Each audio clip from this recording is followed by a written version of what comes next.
For that we have to cross the sea, যার ফলে আমাদেরকে সমুদ্র পাড়ি দিতে হয়, and knock at the doors of France and Germany, এবং আমাদেরকে ফ্রান্স এবং জার্মানির দরজা নক করতে হয়। এখন এখানেও একটা কথা আসতে পারে যে পৃথিবীতে এত রাষ্ট্র থাকতে রবীন্দ্রনাথ ঠাকুর কেন ফ্রান্স এবং জার্মানির কথা বলেছেন?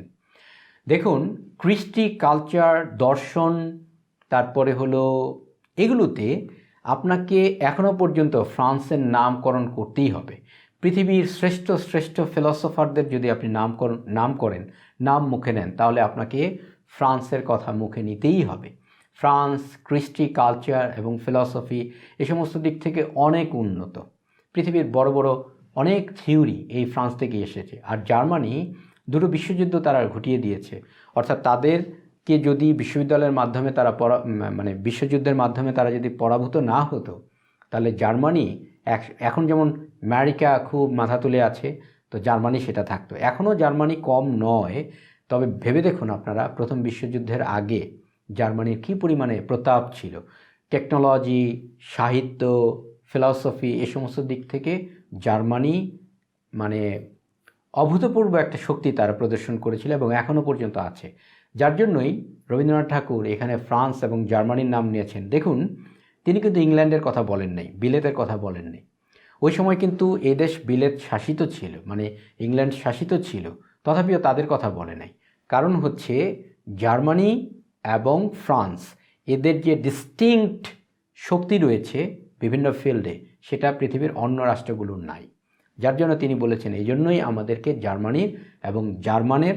জার্মানির এবং ফ্রান্সের দরজা আমাদের নক করতে হয় জ্ঞান আহরণের জন্য। Educational institutions in our country are Indians' arm bolts of knowledge. They lower our intellectual self-respect. They encourage us to make a foolish display of decorations composed of borrowed feathers. আমি আগে একটু ভেঙে ভেঙে পড়ি। এডুকেশনাল ইনস্টিটিউশনস অর্থাৎ আমাদের দেশের যে শিক্ষা প্রতিষ্ঠানগুলো আছে ইন আওয়ার কান্ট্রি, আমাদের কান্ট্রি বলতে এই পুরো ইন্ডিয়ার ইন্ডিয়া সাবকন্টিনেন্ট, আর India's alms bowls of knowledge, এগুলো হচ্ছে ইন্ডিয়ার নলেজের ভিক্ষার পাত্র। এগুলো দিয়ে কোনো নলেজ অর্জন হবে না, শুধুমাত্র এগুলো ভিক্ষা করবে, মানুষের কাছ থেকে ধার দেনা করেই চলার মতো অবস্থা করে দিবে। They lower our intellectual self respect. এই দে বলতে এই যে ইনস্টিটিউশনসগুলো আছে, এই ইনস্টিটিউশনগুলো তারা লোয়ার করে, নামিয়ে দেয়, অধনমিত করে আওয়ার ইন্টেলেকচুয়াল সেলফ রেসপেক্ট। আমাদের যে বুদ্ধিভিত্তিক ইন্টেলেকচুয়াল সেলফ রেসপেক্ট, আমাদের যে মর্যাদা আছে, আমাদের বুদ্ধিভিত্তিক যে সম্ভ্রম, মর্যাদা, সেটাকে তারা লোয়ার করে, নামিয়ে দেয়। They encourage us to make a foolish display. তারা আমাদেরকে উৎসাহিত করে, দে বলতে এই এডুকেশন ইনস্টিটিউশনগুলো আমাদেরকে উৎসাহিত করে two make a foolish display, বোকার মতো একটা প্রদর্শনী করতে। ফুলিশ মানে বোকা, আর ডিসপ্লে মানে প্রদর্শনী, অফ ডেকোরেশনস সেজেগুজে, কম্পোজড যেটা কম্পোজ করা হয়, যেটাকে বানানো হয় বা যেটাকে তৈরি করা হয়, বরড ফেদার্স, অর্থাৎ বরড ফেদার্স ধার করে আনা ফেদারের থেকে। এখানে তিনি অনেকগুলো কথা বলেছেন। একটা বলেছেন যে India's alms bowls of knowledge, অর্থাৎ ইন্ডিয়ার ভিক্ষার পাত্র। তো মানুষ কখন ভিক্ষা করে? যখন তার নিজের কোনো কিছু থাকে না, তখন সে হাত পাতে অন্যের দরবার থেকে আনার জন্য। এটা একটা পয়েন্ট বলেছে। দ্বিতীয় আরেকটা কথা বলেছে, দেখুন, they lower our intellectual self respect, যে তারা আমাদের বুদ্ধিভিত্তিক যে শক্তি সেটাকে অধনমিত করে। দেখুন, জগদীশচন্দ্র বসু আমাদের বিজ্ঞানী ছিলেন, এদেশের তিনি বাংলা ভাষাভাষী ছিলেন। তো জগদীশচন্দ্র বসুর পক্ষে যেটা আবিষ্কার করা সম্ভব হয়েছিল, সারা পৃথিবীতে সেই সময়ে এরকমভাবে চিন্তা করতে পারেন না কেউ। আনফর্চুনেটলি তিনি প্যাটেন্ট একটু দেরিতে করার কারণে তিনি ওই খেতাবটা পান নাই, কিন্তু সবাই জানে জগদীশচন্দ্র বসু কি করেছিলেন। তো বাংলা ভাষাভাষী মানুষের পক্ষে সারা বিশ্বের দরবারে সায়েন্সে পৌঁছানো, সেটা মুখের কথা ছিল না। কারণ সায়েন্স চর্চা করতে হলে অনেক প্রায়োগিক জিনিসপত্র লাগে, প্র্যাকটিক্যাল অনেক ইকুইপমেন্ট লাগে। তো সেটা ইন্ডিয়ার থেকে একটা মানুষ সারা বিশ্বকে তাক লাগিয়ে দিয়েছেন। তাহলে আমাদের এই যে বুদ্ধিভিত্তিক চর্চা করার সুযোগ আছে, আমরা সারা পৃথিবীতে যেটা ঘটে নাই সেটা আমরা ঘটিয়ে দিতে পারি। অথবা ধরুন, বাংলাদেশ বংশোদ্ভূত যিনি একজন ব্যক্তি, জাভেদ সম্ভবত তার নাম, তিনি কি করেছেন, এই ইউটিউবের আবিষ্কারক। তারপরে ফেসবুকেও কন্ট্রিবিউট করেছেন এরকম একজন।